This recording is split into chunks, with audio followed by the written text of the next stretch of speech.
used to encompass a lot of different types of offences and different circumstances. So, first of all, the theory of restorative justice mainly focuses on restitution, reconciliation, rehabilitation, accountability from the offender, and the active involvement of the survivor, the community, and the offender. And as you can see, that relates quite heavily to the topic of this panel, in that accountability and rehabilitation are core elements of restorative justice. But whenever I bring up the topic of my thesis, people are quite taken aback at the idea of restorative justice being something that you apply to something so serious. And so, I mean, the reaction to gender-based violence is always so retributive. It's always, an eye for an eye, lock them up, no bail, all those promises that were made. And there is this misconception that restorative justice tends to be soft on crime, and that it is just sort of this hand-holding, kumbaya approach where you get a slap on the wrist. But in the right application, it can be a lot harder to take accountability and to actually internally acknowledge what you have done wrong and to make that right, than allowing someone to stay in prison, say, for 25 years saying, no, I'm innocent, I'm wrongly accused, and it lets you get away with that personal, without that accountability. So some feminist critiques of restorative justice, and this is very broad, there are many strands of feminism with very different approaches to restorative justice, but primarily the critiques are that you're endangering the survivor by putting them in the room with their offender again, and not all mediation sessions are in person or direct. There's also the possibility that the offender can manipulate the process. There's often this perception that forgiveness is a requirement, that you have to forgive by the end of the session, and that is a definite outcome, which it is sometimes and sometimes not. There's also something to be said as to, can the community that enabled gender-based violence to take place work to correct gender-based violence in a restorative way when there's still those patriarchal mindsets taking place? And some authors say that, having those people be part of the session actually changes their mind, and then you're not only addressing but then preventing further harm. And again, also the idea that it's somehow soft on crime. It can be. If you want to give someone a lighter sentence, restorative justice is one of the many reasons. But if that's your approach, then that's your approach, and you can use any amount of reasons for it. And finally, the reasons that restorative justice, according to some feminist authors, can work is that it focuses on the victim as the main person. It's no longer, as was discussed earlier, S versus so-and-so. It's, how is the victim being harmed? How can we fix this? And that's not something that people within the justice system ever get asked. And it's also, restorative justice can only take place if the offender has admitted guilt, or at least is willing to admit guilt, and validates the version of events that the survivor has. And in some cases, that is the bare minimum that victims are asking for, is, I just want someone to believe me. And you can't have a restorative justice process if someone is arguing over facts. It's only a response discussion, not a discussion of fact. And this one is a little bit contentious, but one of the outcomes of restorative justice is often repairing relationships. And in some cases, that happens, and in other cases, it doesn't. But that is contentious because why would you repair a relationship in cases of intimate partner violence where that's not the outcome? So it really comes down to how do you train people to know enough about restorative justice and enough about gender-based violence to be able to merge the two. You have to be incredibly well trained and resourced in order to make sure that you're not falling into those pitfalls. So thank you.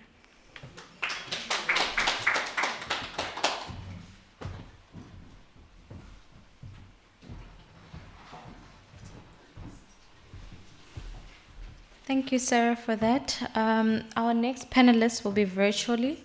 Her name is Lebogang Modao. Lebogang is the founder and CEO of the Free World Initiative, which is a non-profit organization that is working together with communities to raise responsible men in hopes of eradicating GBVF in our lifetime. She holds a BA in Child and Family Psychology, a B.Psych Honors in Trauma Counseling, and studies in Afrocentric psychology. And she is currently doing her master's in sexology, rape survivor, author and child book of the Casey's World, helping children navigate through daily challenges. Lebogang, ready when you are. Good afternoon. Should I share my presentation or will you? You can share from that side.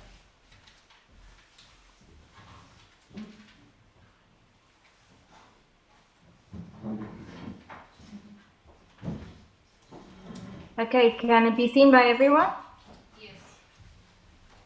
Okay, fantastic. Good afternoon. So my name is Lebogang Modao. As she has stated, we run Free World Initiative, which is working together with communities to raise responsible men. This was a very difficult topic for me, but I will try my best, and I will want to thank everyone for the invitation as well. Just waiting for it to share.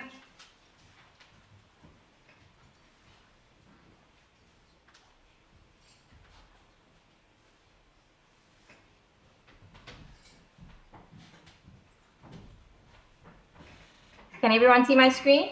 Yes.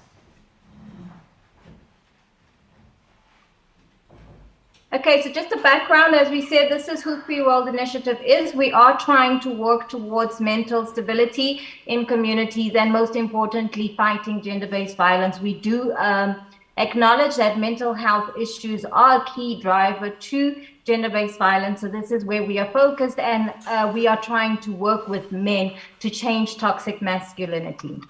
The social context of gender-based violence has been ravishing the country. As other speakers have already said, this is the real pandemic, including the prof who said, we hope that the same effort that was put into COVID was put into gender-based violence.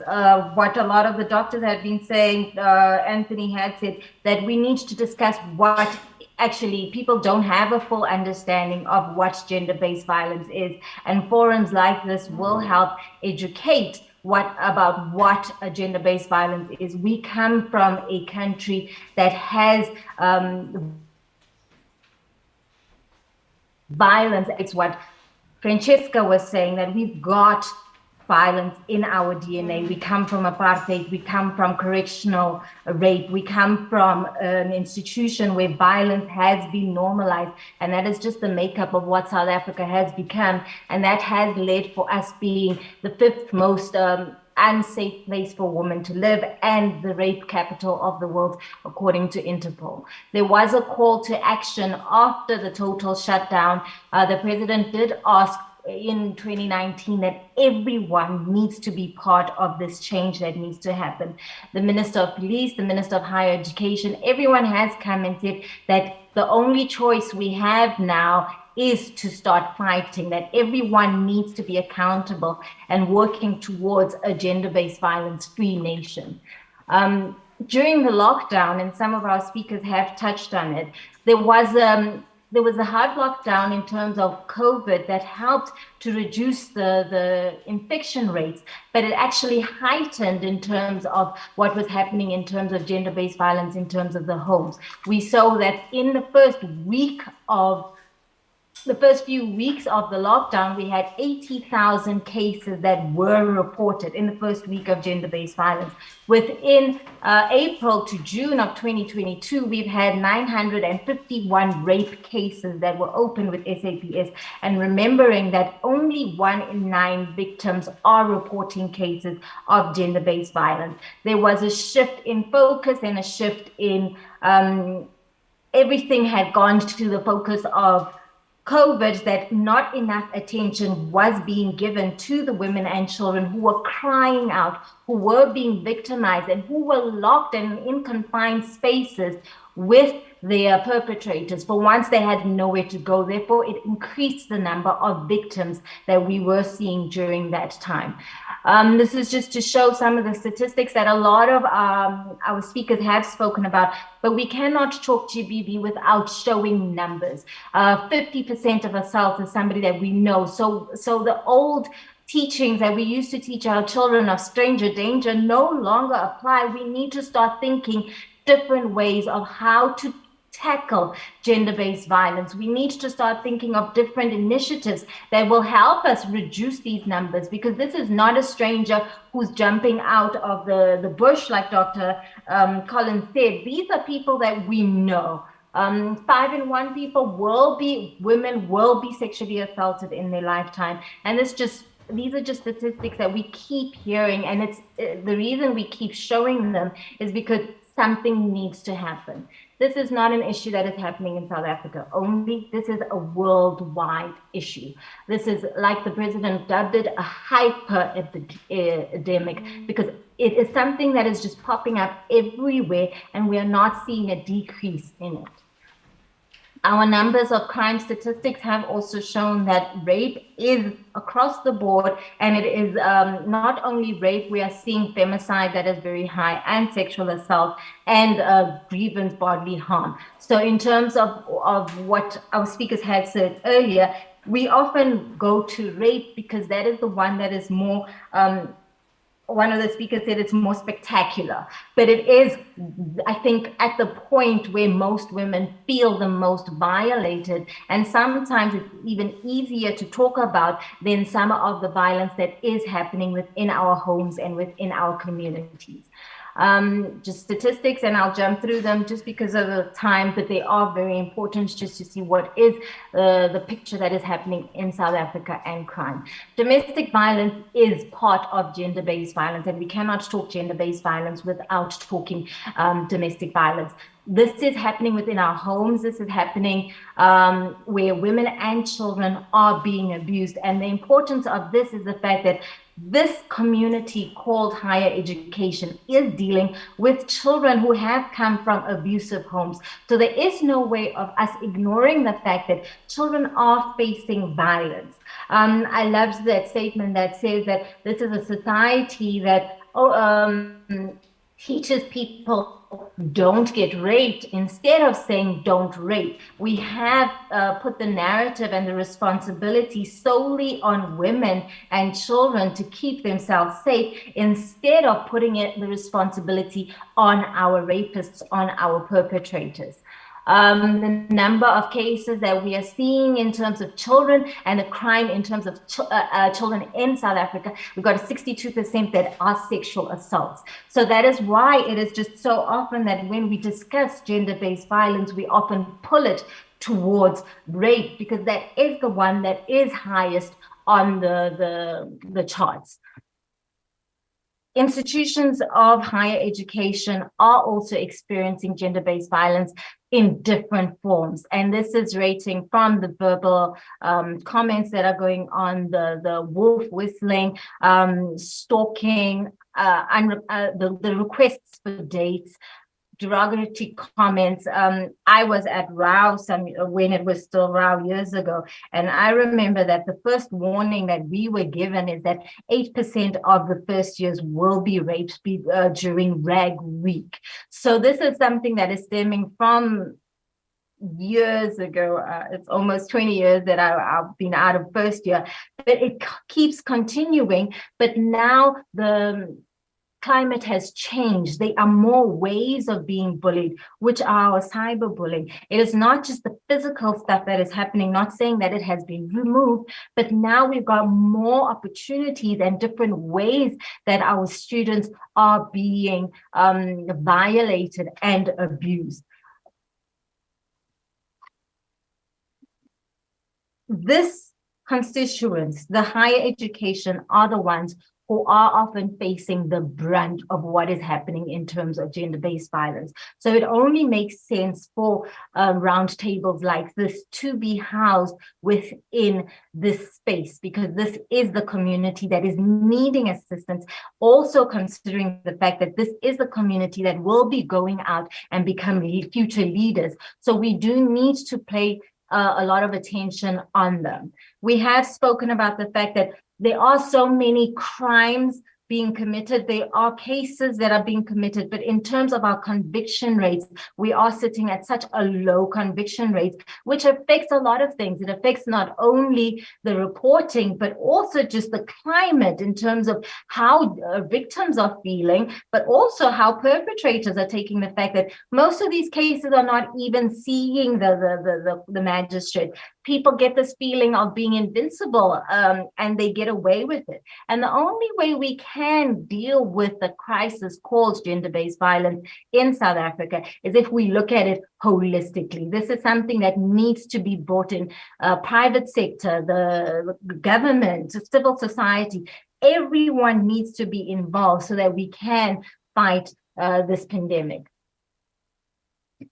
Now, I was given the task of talking about rehabilitation, and there is no way we cannot talk about rehabilitation without talking about the correctional services as well. We have mentioned that a lot of us are looking for punitive measures, and the correctional services, their act is, first off, they need to ensure that this prisoner who is incarcerated, first off, their rights, they do have rights, you know, they've got rights that need to be maintained, and they are just, this is what's going on in terms of the acts under the correctional services from 1998, that policies have been done in terms of correctional services. Now talking about rehabilitation. Rehabilitation is the only form and the only way that we can curb future offenses.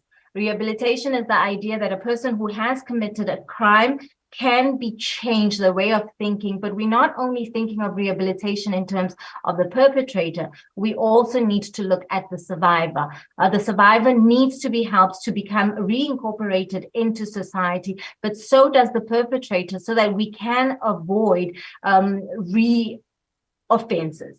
Unfortunately, in terms of that, we see that in South Africa, 55 to 95% of offenders will reoffend. And this is due to a lot of reasons that we will talk about. A lot of when we talk about rehabilitation processes, as we call it, correctional services, part of their job is to rehabilitate offenders. Offenders are only put into rehabilitation programs if they're sitting in for a period longer than 24 months, which means that 40% of the inmates are not even receiving this rehabilitation services. Correctional services right now are a system that, unfortunately, the way that things are done, we do not have enough data that shows that what is being done actually will... Sorry, I will wrap it up as quickly as I can. Sorry to cut you off. Could you please just wrap up? It is not... Yes. Thank you. So right now, in terms of the correctional services, what is being done is not necessarily converting into people being rehabilitated. We are pushing for stronger methods. We are pushing for harsher times. We are pushing for castration and all of that. But the fact, this is basing it on the fact that we are calling perpetrators monsters, where most of the times these people are co-workers, they're friends, they're family members. So we cannot look at them as monsters. We need to start realizing that there are needs of hierarchies, and only once we satisfy the most basic needs, and one of them being shelter, one of them being security, can people like university students start focusing on education. There's no way they will focus on education if they do not even feel safe on campus. The different way of doing things is there have been some research on how to change and rehabilitate people. It would be nice for a lot of victims. I am a victim myself, so the idea of locking people up and throwing away a key can sound appealing, but the reality of it is that people will be released, and we need them to have changed and rehabilitated. A few methods that have been tried is a circle of support system where there is volunteers and counselors who help the person rehabilitate. There's cognitive behavioral therapy methods that are used, restorative justice system that was spoken about, and the good life method. This will be shared with everyone so that they can read it, because I'm not giving it enough justice. These are the pillars in terms of gender-based violence that South African national policy has talked about. And the recommendation for the institution of higher education is that the institution of higher education is a community in itself, so it does need to look after its people. Our systems in terms of health systems and correctional services are inundated. Therefore, it does make sense for the organizations called the high institutions of higher education to take this on themselves and provide our offenders with measures that will help them rehabilitate, as well as to have systems that are victim centers within the tertiary education, so that they are not having to look for help externally. This is some of the work that we do. I want to thank you for this opportunity. Thank you very much, Lebogang, for your presentation. Our final panelist is going to be Dr. Anastasia Thompson. Dr. Anastasia is a medical doctor, an author, and an activist, and she has a well-established track record in upholding human rights for the LGBTQI+ individuals, and her work in expanding access to competent and sensitive healthcare for minority groups. Dr. Thompson, it's your chance. Thanks. Good afternoon. This is a bit of a challenge for me because I get very distracted and I like to move around. So I'm going to try to confine myself to one space. It's a tremendous honor and a tremendous privilege to be able to be here and participate in this forum, and I thank you for the invitation. I stand in front of you feeling palpitations, and that's not something that I'm accustomed to feeling when I speak. I'm at the stage in my career where I no longer get nerves. What I am at the moment is sad, troubled. My heart is aching. We have these conversations, and there is such a profound reality underneath all of it. And last week in Soweto, a young man by the name of Tiro lost his life to suicide. 15 years old, grade 9 learner. He was called out in front of his class by a student teacher on the basis of his sexuality. They laughed at him, they mocked him. It led directly to his demise in his search for safety. This is one story of violence. Amidst a sea of stories of violence, the majority of which we will never hear. And I think what upsets me is that we come together and we convene and we talk about it, and we must, it's important, we speak about what recourse is there for people who have suffered these kinds of abuses. What process is there to be followed with those who have perpetrated these kind of abuses? How do we have recovery? How do we have rehabilitation? How do we have justice? And we must talk about these things. Within the context of the broken system that we live in, we must be realistic. But in having those conversations, we almost condone the understanding that the system will remain broken, that we will forever have perpetrators, so we must have a strategy to rehabilitate them, that we will forever have people who are subject to violence, so we must always have in mind, how do we help them to heal or to rehabilitate? Anyone who's suffered any form of gender-based violence, and we've heard so many definitions of this term by now today, will tell you, you cannot give back to me what was taken. There is no justice, there is no recompense, you cannot undo it. So we try to create little pockets of safety and little pockets of justice within a system that overarchingly is twisted and broken, and it upholds a power dynamic. And what saddens me the most is that when we sit in a space like this, those of us with progressive minds, I'm surrounded by absolute brilliance. I'm surrounded by activists. I'm surrounded by the defenders of human rights. And we have been sold a lie. We've been taught that we have to fight over this finite scrap of human rights, that there's only so much that is allocated, and now we must divide it up. This goes to the cisgender woman.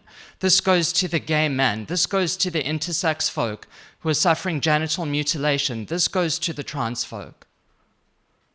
And it's a straw man argument, because we shouldn't be fighting against each other and squabbling and debating over who gets what scrap and how to reallocate this limited finite resource. We should not approach this from a mentality of poverty. Human rights should not be finite, they should be indefinite. There should be enough for everyone. And so we must continue to have these conversations. They are important because the system is broken.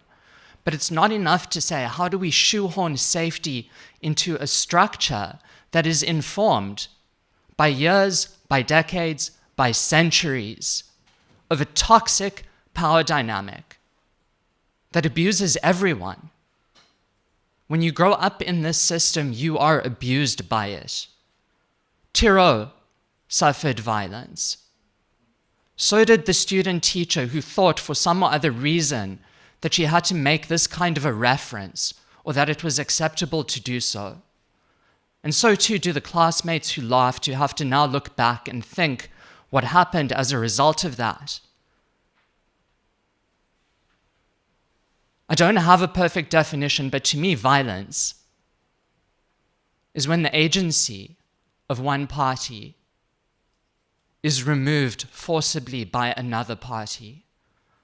And our agency is removed when we are sold that scam and that lie. Our agency is removed, and our attention is diverted from where the actual change needs to be happening. We need to ask ourselves, how do we create a system and a structure that does not condone or accept as its ground truth that there will be perpetrators and there will be people suffering at their hands? How do we make it unacceptable? Socially unacceptable, it should be unthinkable to commit an act of violence against a fellow human being, because you can only do that if you're proficient in othering or dehumanizing people who are different. And maybe you do it consciously, or maybe you do it unconsciously because you have been conditioned to it without your agency because you have suffered violence. When you see someone who is in fact your fellow human being as subhuman, then you can easily conceive of infringing upon them in these ways. But when you see them as a full human being, it becomes unthinkable.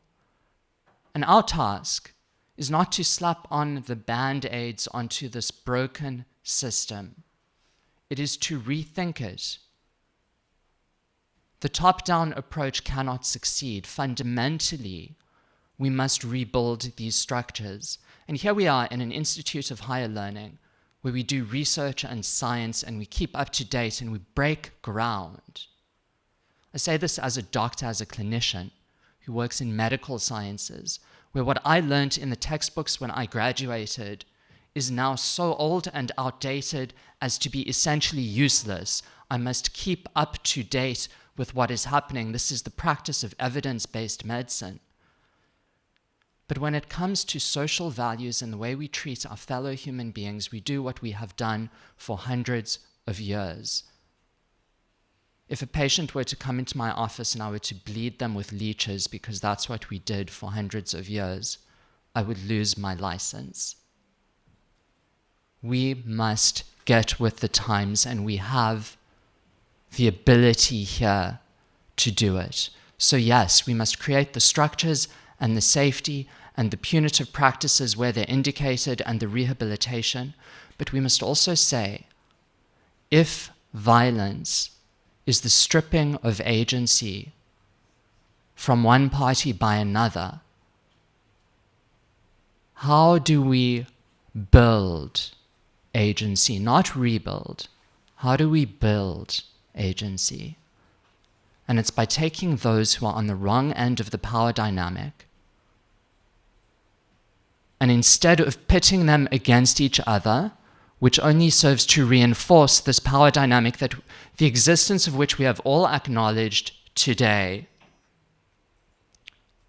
My watch tells me I'm out of time, so I will wrap up. But we have all acknowledged the existence of this power dynamic.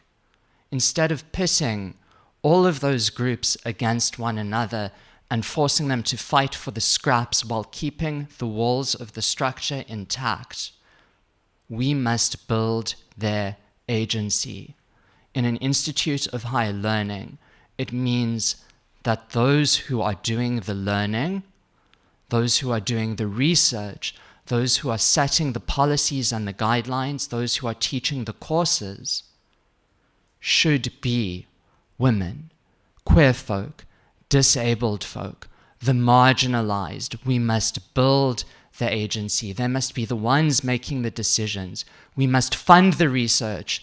We must stop insisting that people prove to us that their identities are valid, or subjecting them to the additional violence of academic discourse, which in so many instances is just sanctioned hate speech. We must give them the power. I hope that when you return to your faculties and your offices and your research projects and your masters and your PhDs, you will think about how we can not rebuild, but build. It's been wonderful to chat with you this afternoon. Thank you.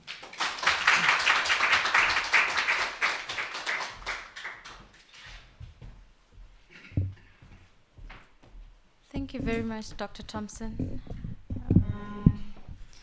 So I will open the floor for just 3 questions, but before that, we have a comment from Dora Brander in the comment section saying, "Thanks for such insightful presentation coming from the basic education space. I feel very fortunate to be part of this deliberation. I'm currently facilitating Boys Dialogue and Campus, wherein we roll out interventions on most of the matters being discussed today. But because of time and financial constraints, we mostly focus on the vulnerable ages from 14 to 17 in terms of statistics of risk behavior prevalent in secondary schools, whilst neglecting primary schools. I'm now challenged by Dr. Fonse's comment to start from the early age of 4 to 13. So thank you, Dora, for that comment. We'll start to take questions from the floor. Yes. There's a question.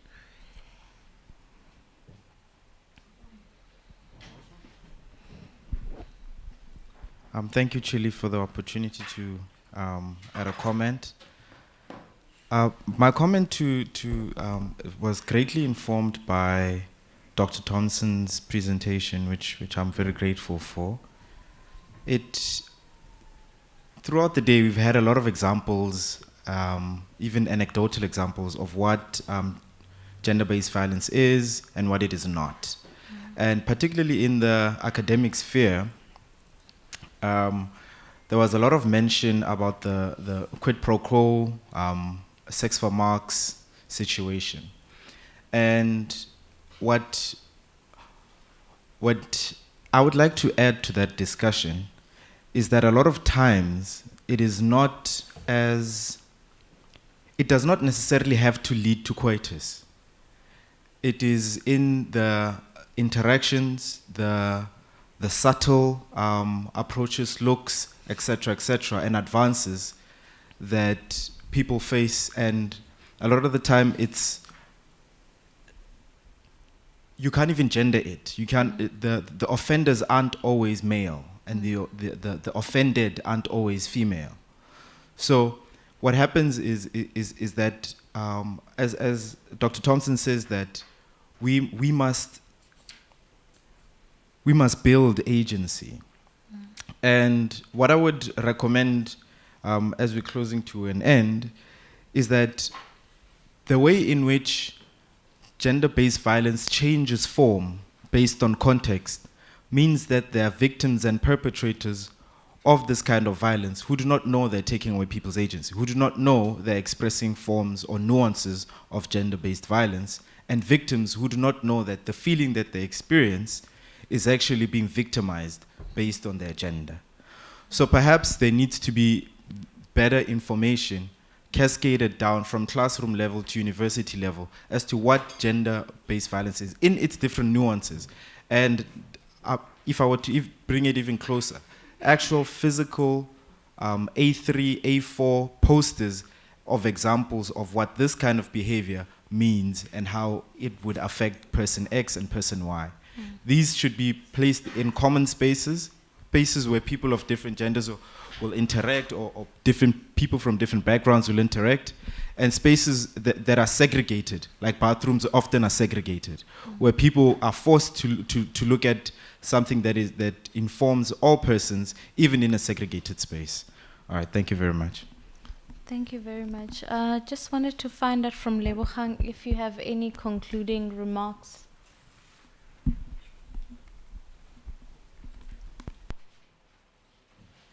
Lebogang? Yes, I was just trying to put on my camera. So unfortunately, lots of the correctional services lots of rehabilitation cannot be done within correctional service. But the only way that we can fight gender-based violence is by getting to the root problem, which are psychological problems. We need to work towards eradicating any form of we need, what the speaker just said is absolutely correct. We do need education on what gender-based violence is. We do need information on what inequality is, and we need to start teaching them from a younger age, like they're saying on the panel, that let us start young, let us educate both male and women on what it is to treat each other with respect, dignity, so that everyone is treated equally. Thank you for that. Thank you very much. And to all the panelists for this plenary panel, thank you very much. And just to express gratitude for Dr. Thompson to bringing back the human in the discussion, because I think we all got carried away and got very academic, and your presentation really brought us back to reflect on the human in all of this that we're talking about. And that was very significant in our discussion, and it was a very significant takeaway for me at least, and I hope it was for you too. And up next we'll have Prof. Tuli to just give us a vote of thanks, and we'll be done. Thank you.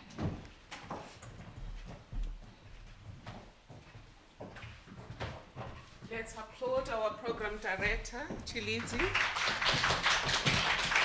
Thank you, Chilidi. Well done. And again, thank you to the panelists. It is the time to then say thank you to everyone who has made this possible. We came together, as indicated on the concept document, to achieve common ground in understanding the nature and intersectional dynamics of gender-based violence through a social justice lens anchored in human rights. We also wanted to explore the historical and current consequences of GBV and the discourses about it. We were hoping to evaluate current measures, including policies that are being employed to curb gender-based violence in institutions of higher learning. I hope you agree with me that we did get a sense of the meaning of gender-based violence. We achieved some kind of common ground on the forms it takes, from the simplest of forms such as wolf whistling, right up to rape and femicide, including intimate femicide. We assess the adequacy of institutional mechanisms for prevention and processing accountability for GBV. And we did so within the context of institutions of higher learning and also in society.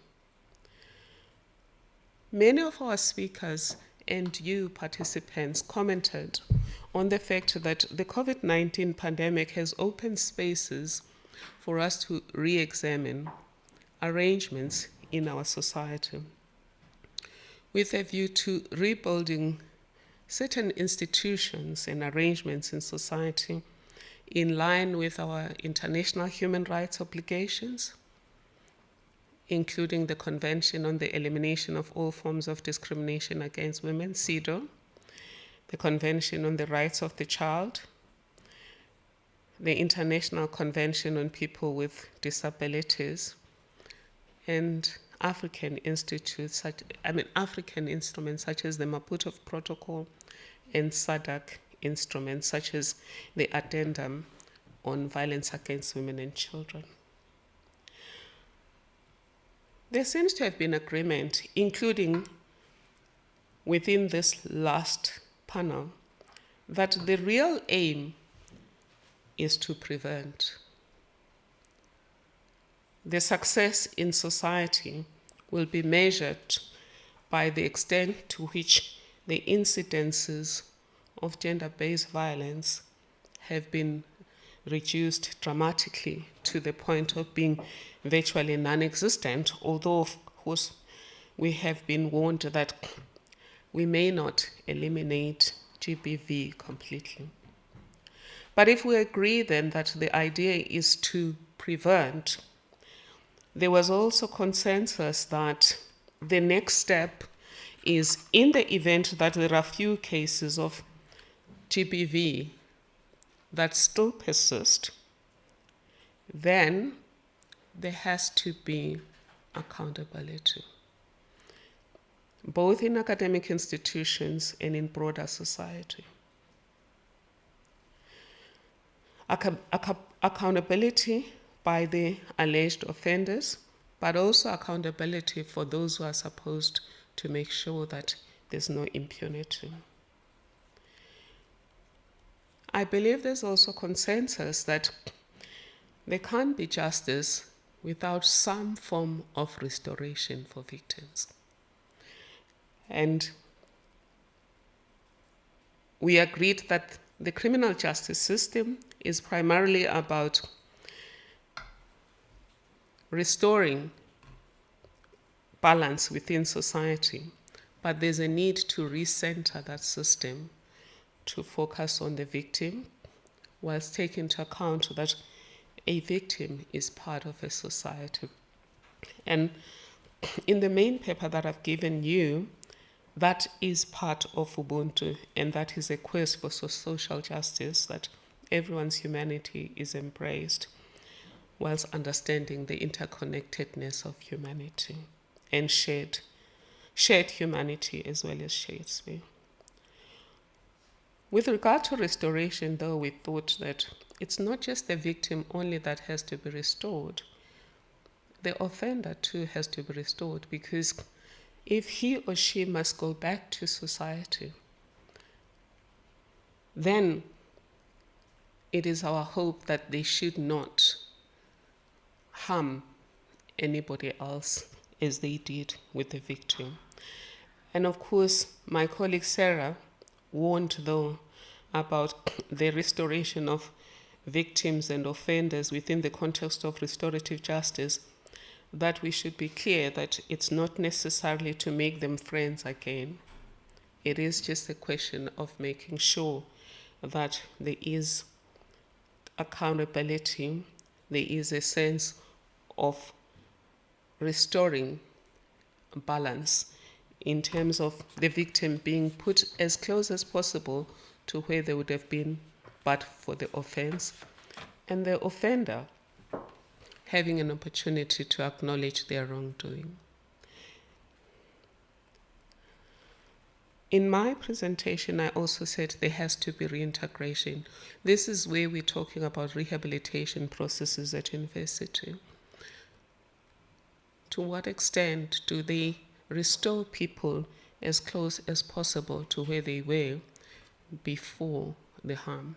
And if you're talking about students, it doesn't matter whether they've been raped or they've been in a case where they have been asked for quid pro quo sexual relations. And Dr. Thompson again alerted us to the fact that it may not be very overt, and she framed it in such a way that we should understand that the offense might be presented in subtle ways, but in a manner that corrodes somebody's agency, sense of humanity, and sense of power. So that reintegration also must include the offender. The conclusion we have reached here is that all of these matters are human rights matters, because since 1948,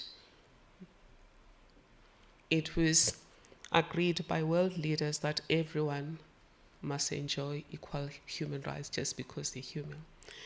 If you are in this country since 1993 with the interim constitution and the final constitution in 1996, it was agreed again that everyone must enjoy human rights in equality with others. But our constitution, as you will see in the paper, said it's just not enough to say everyone must enjoy human rights. We have to take steps to rebuild our society into one that is based on fundamental human rights, social justice, and democratic values. And that requires some disruption of the power relations we have inherited and rebuilding our society into a place that treats all with equal consideration and everyone feels that they have a sense of belonging.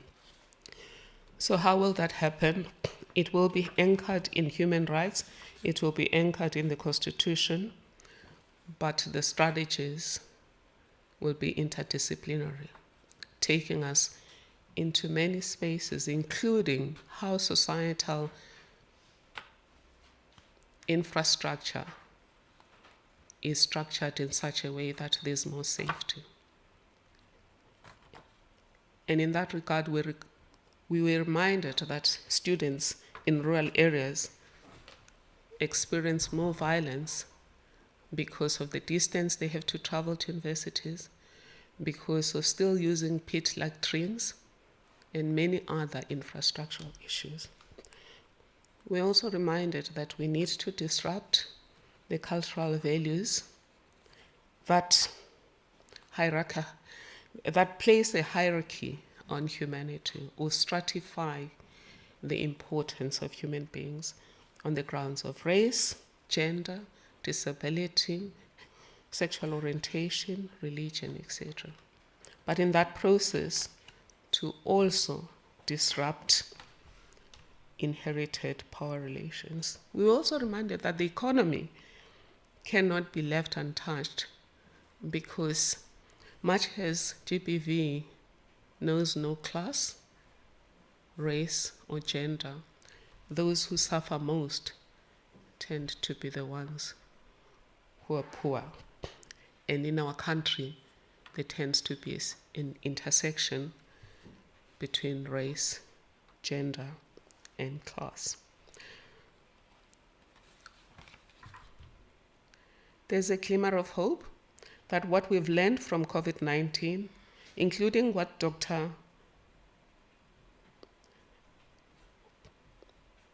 including what the CGPE chairperson, Dr. Moleko, said is an excellent response we had to the spread of COVID-19.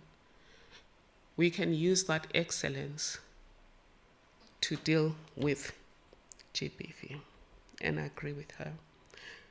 But I would say from the social justice chair, we should also learn from the mistakes we made in response to COVID-19.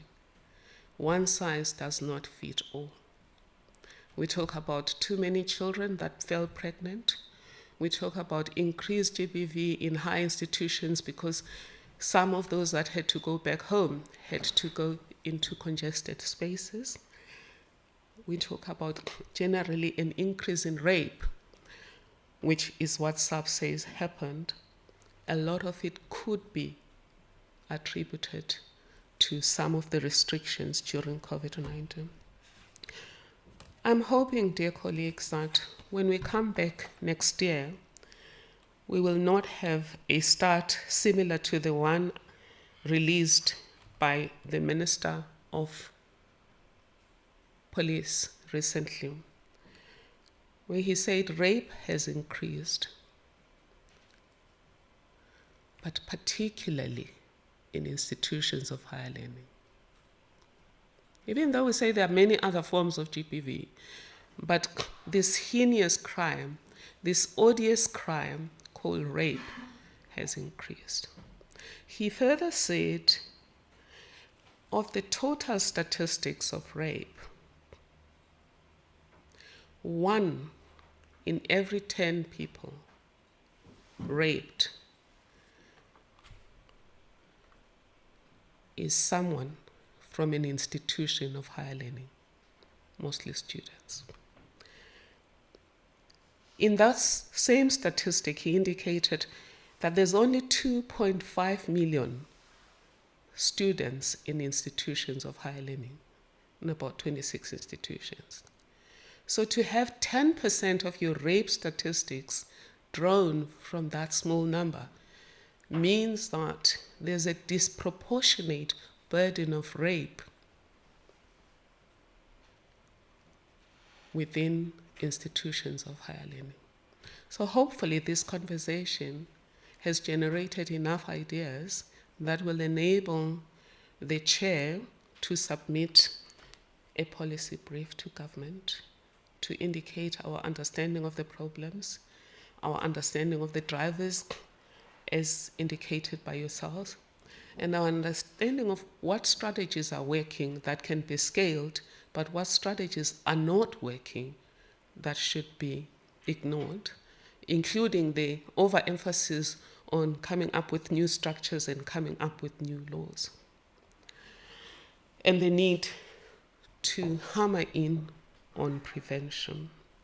And then hopefully when we meet again next year, hopefully not specifically to talk about GBV, but to meet in one of our social justice forums, we will not be talking about 1 in 10 people that would have been raped between now and when we meet was somebody from an institution of higher learning. We would be talking that things have improved. We'd also be talking about the fact that there's greater social harmony between men and women. There's an improvement in race, gender, and other relations in our country.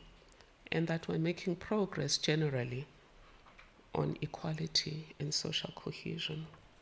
So please work with us as we put together these documents, which will include a policy brief and a broader report. We thank you for your time. We thank you for the work you're doing. Let's continue to work together, though, the way the Ethiopians say, when spider webs combine, they can tie up a lion. Thank you.